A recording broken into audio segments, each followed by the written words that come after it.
नमस्कार। आज भिडियो समस्त स्वागत करुच्ची जो मैंने भी Odisha government B Ed entrance exam prepare करुछन समस्त बहुत गुडे खुशी खबर जे आमे आज यही वीडियो रे एबे जो माने ओडिशा गवर्नमेंट रे बीएड करूछंती सही छात्र बा सही स्टूडेंट टीचर मानकठु आमे पचारि बुझिबा जे सेमाने केमति कोन प्रिपरेशन करथिले एवं कोन सेमानकर स्ट्रेटजी थिला जहा कि एबे से ओडिशा गवर्नमेंट रे बीएड करूछंती। तो चलंतु किछि पिलांठु पचारि बुझिबा सेमाने आर्ट स्ट्रीम रे भी अछंती सेमाने साइंस स्ट्रीम रो माने सब पिला एथिरु हेल्पफुल हेई परिबे। तो चलंतु वीडियो को स्टार्ट करिबा।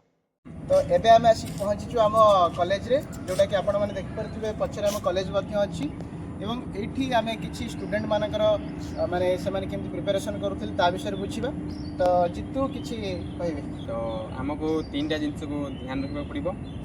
प्रथम तो हला सिलेबस रे क्यों क्यों सेक्शन रु क्वेश्चन गुडा आसी एवं दुई तो हला क्वेश्चन को एनालिसिस करबा पड़िबो एवं तीन नंबर हला मॉक टेस्ट। हमें बेसी थ्योरी को ध्यान देबानी, हमें बेसी ध्यान देबा प्रैक्टिस को। हां काई हमें जानिचंती बीएड एंट्रेंस रे एते भी किछि माने सिलेबस नै जे पूरा भास्ट सिलेबस एते पढिया पे पड़िबो सेते जते हमें माने कोन लिमिटेड रिसोर्स को नेकी सेटा को ही प्रैक्टिस बारंबार प्रैक्टिस करबा। हां बेसिकली हमें प्रीवियस ईयर क्वेश्चन गुडा को प्रैक्टिस करबा। हां ठीक अछि कि तमे केमति कोन माने प्रिपेयर करूथुलो समस्त ए कथा कहती जाय किंतु माने तमे कोन टिके माने गोटे सीक्रेट स्ट्रेटजी बा गोटे कोन टिप्स दे पारे गोटे छोटो टिप्स। अच्छा मो सांग माने कोन करथिले ना से माने बेसी थ्योरी को पढुथिले से माने मॉक टेस्ट देउन देले से माने प्रैक्टिस कम करूथिले एवं मो कोन करथिली मो बेसी मॉक टेस्ट को ध्यान दोदली थ्योरी को लिमिटेड रखुथिली एवं प्रैक्टिस को बहुत फोकस करथिली। तो आपण मानक जदि स्कोर बेसी करबा अछि तो आपण प्रैक्टिस को बेसी ध्यान दियंतु ना कि थ्योरी को बेसी माने प्रायोरिटी देबा। हां ठीक अछि। तो एटा थिला जितु को तरफ रु आपन को किछि टिप्स आशा करछि आपन निश्चित एग्जाम रे हेल्प करिवो। तो चलंतु आउ किछि पिलांठु बुझिबा। तो एबे हम सहित अछंती निशी जे कि एबे ओडिशा गवर्नमेंट रे बीएड करूछंती एवं आंकर होची साइंस स्ट्रीम एवं से आपण मानु कहिबे तांकर प्रिपरेशन स्ट्रेटजी केमति कोन थिला तो किछि कहिबे। तो सार जमी कहले मु साइंस स्ट्रीम रू बिलोंग करथली तो मु बीएड एग्जाम जेतले देली से टाइम रे मु माने नीट पे ऑलरेडी मु मोर 5th अटेम्प्ट सेटा चलथिला। तो साधारण भाबे मु बीएड पे एते माने ये करनी जस्ट मु खाली गोटे रेनबो पब्लिकेशन रो बही किनिथली। तो बीएड सिलेबस जेमते आपण माने जानथिबे कि कंपलसरी पेपर हमर ओडिया हला इंग्लिश हला देन जनरल अवेयरनेस रीजनिंग आउ टीचिंग एप्टीट्यूड एगुड़ा सब थाए। तो से सब जिनस कौन होची ना से बही जोड़ा थिला मोर तो से बड़ा भास्ट अमाउंट रो क्वेश्चन सब थिला। तो मु सेटा डेली बेसिस रे मु सेटा प्रैक्टिस करे छी माने ईच माने सब जेम टीचिंग एप्टीट्यूड हला तो माने टीचिंग एप्टीट्यूड सेटा मो पे से टाइम रे अजुणा माने असुणा अजणा से टाइप रो थिला। तो मु सेते को 2 घंटा देछि तापरे रीजनिंग मु सब दिन सकाळु 5टा रे उठी के प्रैक्टिस करछि। देन ओडिया इंग्लिश टिके मो पे इजी थिला काहे कि ना जस्ट मोर स्कूल लेवल रे मु सेटा बहुत माने ता से तो बेसी लिंक थिली। केमति कि धर करंट अफेयर्स हला ए सब भी पढि थाए करंट अफेयर्स किबा जनरल नॉलेज तो सेटा सब केमति कोन पढुतले आ निजरो साइंस पार्ट भी कहिबे। आज्ञा तो करंट अफेयर्स रे गोटे यूट्यूब चैनल टा थिला से टाइम रे से चैनल रो नाटा तो टिके मोर मने पड़नी ना। तो से चैनल रे मु सब दिन माने से चैनल टा 45 मिनिट्स रो इमति थाए। तो सेटा को मु देखि कि माने प्रैक्टिस करथिले आ बाकी सेटा मु डेली बेसिस रे सेटा मु करछि आ माने सेटा प्रैक्टिस करबाटा निहाती जरूरी काहे सेटा बीएड एग्जाम हो किबा डेली लाइफ रे भी हो हमको से जिंस सब प्रैक्टिस करबा बा जानिबा सेटा दरकार ही थाए।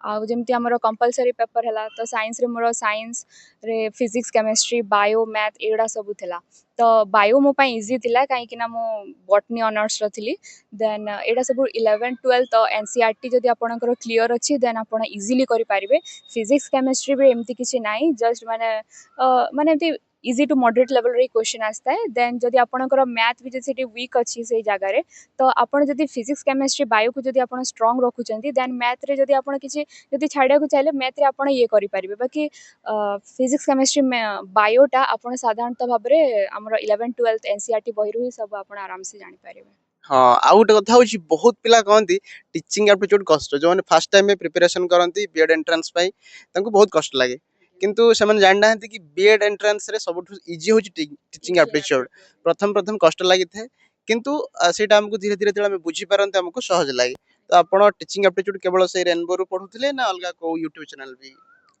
एक्चुअली एटा हितला कि माने से जो रेनबो पब्लिकेशन रे 150 माने सबू तार जो सिलेबस थिला तार माने 150 प्लस क्वेश्चन थिला तो सेई टाइम रे मते सेडा एनफ लागुथिला आ मते सबू जगह को भी माने कवर अप करियर अछि टीचिंग एप्टीट्यूड मु तो पूरा दिन सारा तो पढ़ी पारिबिनी ऑब्वियसली तो मु सेइथरु खाली प्रैक्टिस करछि एक्चुअली। अच्छा अच्छा आउ जदि आमे कहबा पिला माने धर मन कर जो जने के पढ़िनी ताकू बीएड एंट्रेंस क्लियर करियर अछि तार नॉलेज अछि किन से मन कर जो कोनोसी कारणवश से पढ़ी पानी 15-20 दिन अछि तो ताकू सही समय रे कोन माने से बसी सिलेबस देखिवो ना एमसीक्यू प्रैक्टिस करिवो ना कोन केमती पढ़िया दरकार। हाँ तो फास्ट से ताकू सिलेबस देखिबार अछि आउ तार जदि से आर्ट्स बैकग्राउंड रो अछि ताले तार से जो निज माने टॉपिक जोटा अछि निज सब्जेक्ट ऊपर ताकू ध्यान देबा कथा एबे मु साइंस रो जेतु तो मु एबे बॉटनी ऑनर्स जेतु तो मु जदि सेठी मोर बायो तो स्ट्रांग अछि ऑलरेडी देन फिजिक्स केमिस्ट्री जदि मु देखिबि सेतिर आराम से मु माने मार्क मु सेतिर गेन करि पारिबि। एवं जो माने एबे बीएड एंट्रेंस दउछंती तांको तम तरफ कोन कहबो फाइनली माने टिके लास्ट कथा कोन कहबो। तो मु समस्त बीएड एस्पिरेंट मानकू एज अ फ्रेंड से मानकू मु ऑल द बेस्ट कहबि। ठीक अछि मैडम जदि ऑल द बेस्ट कहि देले समस्त भलो हबो तो एटी जानले एवं चलंतु आउ किछि पिलांठु बुझिबा तांकर केमती कोन प्रिपरेशन थिला। Thank you. तो एबे हम अछु हम कॉलेज हॉस्टल रे जे कि कुबेर हॉस्टलर नहंती किंतु से हॉस्टल रे अछंती कहले मते भल लागे सेठी मु इंटरव्यू देबी तो कोन कहबो। हाँ थैंक यू गोविंद भाई कि मोटे से चांस टा दी और तुम कह से तुम प्रश्न थिला कि बीडी एंट्रांस में कम टाइम में कमिति प्रिपेयर टा हेपर स्ट्रेटेजी टा कोन तो मु जहाँ स्ट्रेटेजी फॉलो करथिले कम टाइम मध्य मु कौन कहती ना कि मु आगु फिक्स करथिले कि एते कम टाइम रे बेसी नोट्स बनेबार नहीं मते फोकस करबे मेनली कंटेंट कवर करिवार सेति मु कौन कहती दि तीनटा यूट्यूब चैनल सजेस्ट करबी जार मु मैराथन वीडियो गुडा को सब देखि दिले टोटली मु जहाँ भी पाइथिले सब देखि दिले सेति भितर गोटे थिला अड्डा 247 ओडिया और गोटे थिला लक्ष्मीधर सांकर जो मैराथन वीडियो गुडा को आसे और लास्ट टाइम रे मेनली मु अड्डा 247 रो ही फॉलो करथिली काहे कि ना से माने बहुत डिटेल और स्पेसिफिक इन्फॉर्मेशन टा प्रोवाइड करथिले जाकी पूरा मोर बीडी रिलेटेड थिला। अच्छा तो ये तो थिला तांकर स्ट्रेटेजी जहा कि साधारणतः आर्ट्स पिला मानक पय थिला आउ जदि मु कहबी आपनकर माने गोटे पिला मानकर जो किछि पढिनी से 15 दिन अछि कि मासे अछि तो कोन माने केमती कोन ताकू टिप्स दे परिबो। जदि से किछि भी पढ़िनी ताले ताकू फर्स्ट एटा देखिबार अछि कि तारो कोन सब्जेक्ट माने जो हमरो बीडी पय जो एंट्रेंस जो सब्जेक्ट गुडा को रहउछि कि कोन कोन पढिबार अछि ता ऊपर फोकस करके से निजे आइडेंटिफाई करू ताकू कोनटा ठीक से आसुछि और का ऊपर फोकस करिवा कथा मेनली सोशल साइंस रे पिला मानकर डाउट गुडा कथा सेति पे माने एडा 2% रो माराथन माने करि पारिबे सेति रे तांकर पूरा डाउट टा क्लियर हे जिवो ता बाहर जदि से माने मैथ रीजनिंग पे कहउछंती सेति पय भी अड्डा 247 रे भल वीडियो टा रहि जाय छै सेटा करि पारिबे। हाँ ठीक अछि तो सर कहले कि जहाँ आपण माने बुझिथिबे एवं जानिथिबे को चैनल रो पढिबे केमती कोन पढिबे तो एबे चलंतु आउ जण गुठा हमें बुझिबा एवं आपण मानकु जाकी हेल्प मध्ये होई परिबो। तो आम सहित अछंती एबे रिंकू जे कि 2025 मसिया रे बीएड एंट्रेंस क्वालिफाई करथिले एवं से मध्ये हम कॉलेज रे पढुचंती एवं तांकठू तांकर इंट्रोडक्शन जानिबा से केमती कोन प्रिपरेशन करथिले जाकी आपण को भी हेल्पफुल होई परिबो। ठीक अछि तो सर निजर इंट्रोडक्शन कहबे आउ पिलां किछि टिप्स। थैंक यू सर मो ना रिंकू 2025 रे मो बीएड क्वालिफाई करिछि आ मोर स्ट्रीम थिला साइंस जेतु +3 फिजिक्स ऑनर्स थिला फास्ट ला बीएड रे आसुछि 100 मार्क रु फास्ट पार्ट टा रहउछि 40 मार्क जोटा कि जने जदि किए कॉम्पिटिटिव पई प्रिपेयर करूछि ता पई सेटा बहुत हेल्पफुल हबो से 40 रु से अप्रोक्सीमेटली 38 की मैक्सिमम 40 भी स्कोर हे जो आराम से कहिना सेही पार्ट रे हमर कॉम्पिटिटिव लाइन रो इंग्लिश हो कि ओडिया हो कि रीजनिंग एबिलिटी हो आ तापरे रहिला आ गोटे पार्ट रहउछि मेजर पार्ट जोटा कि हमर पेडागोजी रु तमे थरे भी जदि मु लक्ष्मीधर सर को फॉलो करछि तांकर पेडागोजी क्लास रो गोटे 2 आवर्स रो गोटे करथिली मैराथन सेइथरु मु बहुत नॉलेज पाइथिले आ सर कर गोटे बढ़िया ये थिला जे गोटे ट्रिक्स माने पेडागोजी रे आमे भाबु कष्ट एते पढिया पडिबो ये करिया पडिबो किंतु जे तांकर क्लास कला परे मु जानली जे पेडागोजी बहुत सिंपल हमकु बाछियार अछि कोटा पॉजिटिव ऑलवेज चूज पॉजिटिव सब बेले पॉजिटिव सेंटेंस आपण भी क्वालिफाई करछन आपण भी जानथिबे पॉजिटिव आ तो सब बेले देखियो आ गोटे ट्रिक्स था सर कर थाय कि जोटा बड़ बड़ लेखाई थिबो सेटा जोठी काली अधिका सर्ट थिबो सेटा ही राइट आंसर सेटा भाबी मु से भाबी पॉजिटिव एटीट्यूड ने एग्जाम जाइथिली सेही फास्ट पार्ट रे मोर बहुत भलो हितला अप्रोक्सीमेटली 38 भलिया रखिथिली सेइथरे आ तापरे साइंस पार्ट टा जेहेतु मोर ग्रेजुएशन परे करूची मोर गैप रहि जाइथिला मु कॉम्पिटिटिव पई प्रिपेयर करथिली बीएड टा लास्ट गोटे बैकअप प्लान पई बीएड टा ही कर दिथिली से ता से साइंस पार्ट रे मोर टिके टच अप छाडी जाइतिला जेतु +3 गैप हे जाइतिला से पार्ट रु मु बायोलॉजी और फिजिक्स ट्राई करथिली भलो कि पढ़िया जेतु मोर बैकग्राउंड फिजिक्स थला फिजिक्स रे टिके भलो आनिथिली और मैथ भी से टाइप रो ठीक ठाक थला बायोलॉजी टिके पढ़िथिली किंतु एते खास करि पान नथिली से थ्रू जस्ट 15 मार्क खंडे एमती आनथिली मोर हे जाइतिला 51.75 अच्छा एटा ही मोर स्ट्रेटजी थिला किछि नाही माने मु भी प्रिपेयर एते भी करिनी मो जस्ट 2 मंथ रो प्रिपेयर करथिली प्रिपेयर माने कोन सर को वीडियो एटा देखिथिली आ साइंस पई तो छाड़ ताकू तो पढ़िले गोटे समुद्र जदि तमे फ्रेशर ହେଇଛ ତ ତାହେଲେ ଗୋଟେ ଭଲ କାମ ଦବ ନହେଲେ ନାହିଁ ଟିକେ ଯଦି ଖାଲି ଆଖି ପକେଇ ଦେଲେ ବି ଜଷ୍ଟ ହେଇଯିବ ତା ଦେହରେ ଏତେ ବି ଆଟେଣ୍ଡ ନବାର ନାହିଁ ଆମକୁ ଯେତିକି ଆସିଛି ସେତିକି ହିଁ କରିବା ଯେହେତୁ ନେଗେଟିଭ ମାର୍କ ରହୁଛି ତାମାନେ ତମେ କହୁଛ କି ଯୋଉଟା ଫାଷ୍ଟ ପାର୍ଟ ଅଛି ତାକୁ ପୁରା ଭଲସେ ପଢ କାହିଁକିନା ସେଇଟା ଆମକୁ ଅଧିକା ମାର୍କ ଆଣିକି ଦେଇପାରିବ ମାର୍କ ଫିକ୍ସିଂ ପାଇଁ ସେଇଟା ହିଁ ଠିକ 40 ରୁ ଆପ୍ରୋକ୍ସିମେଟଲି ତମେ ଯେ ଟିକେ ବି ପ୍ରିପେୟାର କରୁଛ 35 ଆରାମରେ ରହିଯିବ ମୁଁ ଭାବୁଛି ତ ଯୋଉଟା କି ସେ କହିଲେ ବହୁତ ପିଲା ଆପଣ ମାନେ ଜାଣିଥିବେ ଏବେ ବି ମାନେ ଆମର ବିଏଡ ସାଇନ୍ସ ର କଟ ଅଫ୍ ବି କମ ଯାଉଛି ଜାଣିଥିବେ କହିଦେବେ ଆପଣ ବି ଦେଇଛନ୍ତି ସାଇନ୍ସ ର ସାଇନ୍ସ ର କଟ ଅଫ୍ ବି କମ ଯାଏ କିନ୍ତୁ ଯେହେତୁ ଏବେ ଟିକେ କମ୍ପିଟିସନ ବଢୁଛି ବିଏଡ ରେ ସେଇଥିପାଇଁ ଟିକେ ପିଲାଙ୍କ ଅସୁବିଧା ହଉଛି ହେଲେ ବି କିଛି ନୁହେଁ ଆପଣ ପ୍ରିପାରେସନ ଜାରି ରଖନ୍ତୁ ନିଜକୁ ଯେମିତି ସାର୍ କହିଲେ ନିଜକୁ ସବୁବେଳେ ଆପଣ ମାନେ ପଜିଟିଭ ମୁଡରେ ରଖିବେ ଏବଂ ପଜିଟିଭ ଲୋକଙ୍କ ସହିତ ରହିବେ ଏବଂ ଆପଣଙ୍କର ପ୍ରିପାରେସନ ନିଶ୍ଚିତ ରୂପରେ ଭଲ ହେଇପାରିବ ତ ଏଇଠି କିଛି ପିଲା ଅଛନ୍ତି ଯାହାଙ୍କଠୁ ତାଙ୍କର ନିଜର ଏକ୍ସପିରିଏନ୍ସ ପଚାରିବା କେମିତି ସେମାନେ ପ୍ରିପେୟାର କରୁଥିଲେ ଯେହେତୁ ପିଲାମାନଙ୍କର ଏକ୍ସାମ ଚାଲିଛି ଡିଷ୍ଟର୍ବ କରିବାନି ଖୁବ କମ ସମୟରେ ତାଙ୍କୁ ପଚାରି ବୁଝିବା ଆସନ୍ତୁ କିଛି ପିଲା ଅଛନ୍ତି ଆସନ୍ତୁ ତାଙ୍କୁ ପଚାରି ବୁଝିବା ତ ଏଠି ଆମର ଭରତ ବାବୁ ପଢୁଛନ୍ତି ସାର୍ ଟିକେ ଆପଣ ଖାଲି ଟିକେ ସମୟ ନେବି ଗୋଟେ ଆମେ ଭିଡ଼ିଓ କରୁଛୁ ଯୋଉଥିରେ କି ପିଲାମାନଙ୍କୁ ଆମେ କହୁଛୁ କେମିତି କ'ଣ ପଢ଼ିବ ବିଏଡ୍ ଏଣ୍ଟ୍ରାନ୍ସ ପାଇଁ ତ ଆପଣ କେମିତି କ'ଣ ପଢ଼ିଥିଲେ ତ ଖାଲି ଆମକୁ ଅଳ୍ପ ସମୟରେ କିଛିଟା ଟିପ୍ସ ପିଲାମାନଙ୍କୁ ଦେବେ ହଁ ମୁଁ ତ ଯେତେବେଳେ ବିଏଡ୍ ଏକ୍ଜାମ୍ ଏଣ୍ଟ୍ରାନ୍ସ ଲାଗି ବେଶୀ କିଛି ଏପରି ପ୍ରିପେୟାର କରିନଥିଲି ଯେହେତୁ ଆମର ସାଇନ୍ସ ମ୍ୟାଥ୍ ଆଉ ସାଇନ୍ସ ଆମର ଯେଉଁ +2 ଲେଭେଲରେ ଥିଲା ସେହିପରି ଟିକେ ବହି ଏପରି ଅନେକ ଯିବ ମାସେ ଆଗରୁ ଟିକେ ଦେଖିଦେଇଥିବ କ'ଣ ପଢ଼ିବ ଯେହେତୁ ତମର କେତେ ଏବେ ତ 60-70 ମାର୍କ କଟ୍ ଅଫ୍ ଯାଉଛି ତମେ ଟ୍ରାଏ କରିବ 80-90ଟା କ୍ୱେଶ୍ଚିନ୍ ଆଟେଣ୍ଡ କରିବ ସେଇଠୁ ନିହାତି 40-50ଟା କ୍ୱେଶ୍ଚିନ୍ 100% ଯଦି ତମେ ଏକୁରେସିରେ ମାରୁଛ ବାକି କ୍ୱେଶ୍ଚିନ୍ ଲାଗୁ ଲାଗୁ ହେଇଯିବ ଆଉ ବେଶୀ ଏପରି କଡ଼ା ନାହିଁ ବିଏଡ୍ ଏଣ୍ଟ୍ରାନ୍ସଟା ଯଦି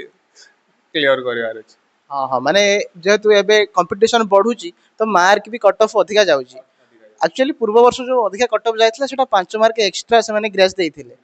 କିନ୍ତୁ ତଥାପି ଆପଣ ଯେମିତି କହିଲେ 80-90 ବା ନିଜ ଅନୁସାରେ କେମିତି କ'ଣ 60-70ଟା ତମେ କରିକି ଯିବ ସେଠୁ କିନ୍ତୁ ତମେ 50-60ଟା ଏଇପରି ତମର ଗୋଟେ 100% ଏକୁରେସିରେ କରିକି ଯାଇଥିବ ହଁ ଏଇଟା ହେଲା ଠିକ କଥା ଯେ ଆକୁରେସି ଆମର ଦରକାର ଗେସ୍ ମାରିବ ତ ମନ ଇଚ୍ଛା ABCD ଯାହା ମନ ଇଚ୍ଛା ଏମିତି ମାରିଦେବନି କି ତାର ଗୋଟେ ପ୍ରପର ରିଜନ ଥିବା କି ଦୁଇଟା କ୍ୱେଶ୍ଚିନ୍ ଆମର ଏଲିମିନେଟ୍ କରୁଛ ତା ମାନେ ତା ପଛରେ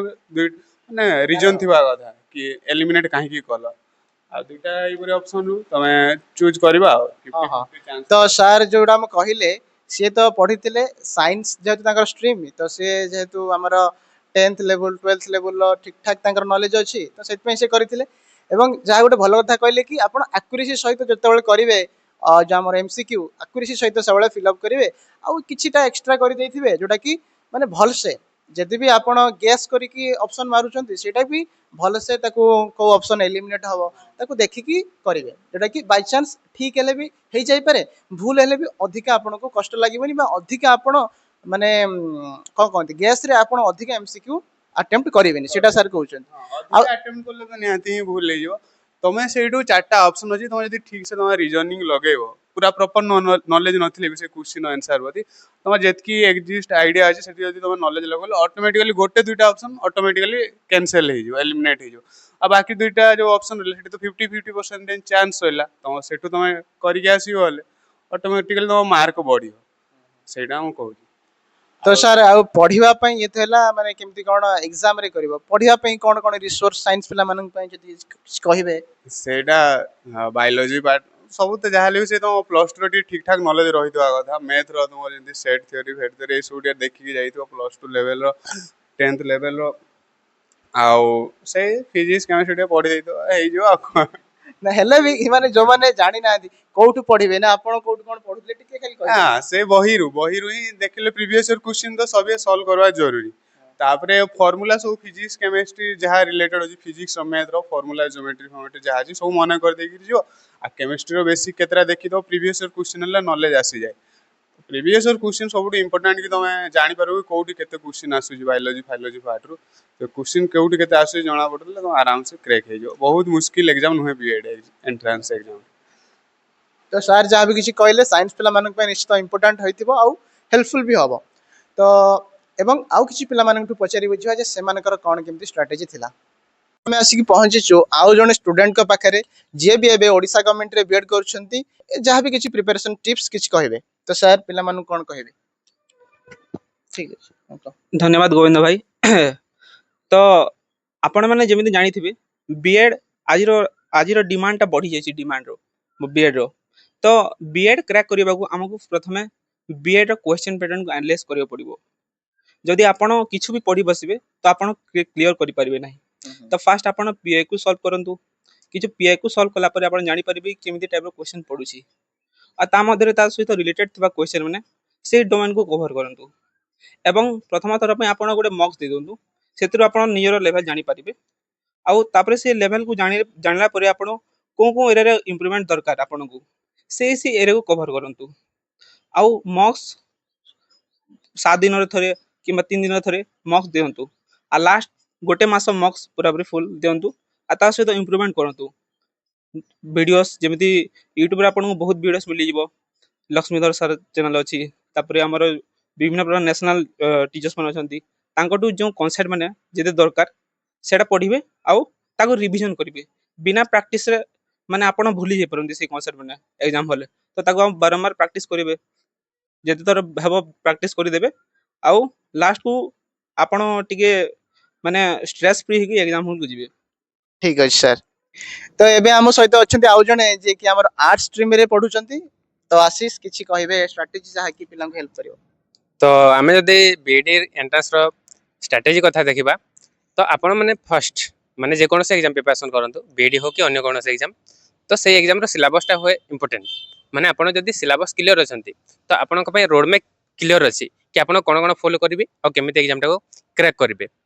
आउ जदि सिलेबस क्लियर अछंती तापर आपण कोन करंतु कांसेप्ट क्लियर करंतु माने कांसेप्ट होछि गोटे निप सदृश माने आपण जे कोनसे एग्जाम क्लियर करि परिबे कांसेप्ट जदि क्लियर अछंती माने आपण माने जे कोनसे क्वेश्चन को भी टैकल करि परिबे तापर जदि कांसेप्ट क्लियर हे साले तापर से टॉपिक रिलेटेड एमसीक्यू क्लियर करंतु और एमसीक्यू क्लियर कला परे लास्ट जेते बेले एग्जाम पाखा पाखी जिते पॉसिबल आपण माने मॉक टेस्ट देंतु और रिवीजन करंतु तो या द्वारा माने आपण माने एग्जाम क्लियर करि परिबे ठीक अछि तो बहुत माने कम समय रे गोटे बढ़िया सुंदर आपन को मेसेज देले एवं सर किछि लास्ट आपनकर किछि सीक्रेट टिप्स जोटा पिला मानु कहबे हेल्पफुल हे परियो जोटा सीक्रेट टिप्स तो माने सेमिति किछि नाही किंतु एमिति किछि मिस्टेक्स अछि जोटा कि पिला माने बहुत माने करंती आ मु भी फास्ट जेते बेले प्रिपरेशन स्टार्ट करथिले तो सेही मिस्टेक टा करथिले सेटा हला बहुत सारा रिसोर्स फॉलो करिबा माने आपण माने देखिबे कि गोटे सब्जेक्ट रिलेटेड माने 1000टा रिसोर्स फॉलो करले तो आपण कंप्लीट माने किछि भी करि पारिबेनी तो जेते पॉसिबल कम रिसोर्स फॉलो करंतु और बार बार रिवीजन करंतु एति ठीक अछि तो आपण माने देखिले ये मध्ये एबे बीएड करूचंती एवं निजे जहाँ भी किछि माने पढ़िथिले बा जहाँ भी किछि तांकर स्ट्रेटजी थिला हम कहि परिबा आपन को जणैले आशा करछि निश्चित आपण मानक हेल्पफुल हबो थैंक यू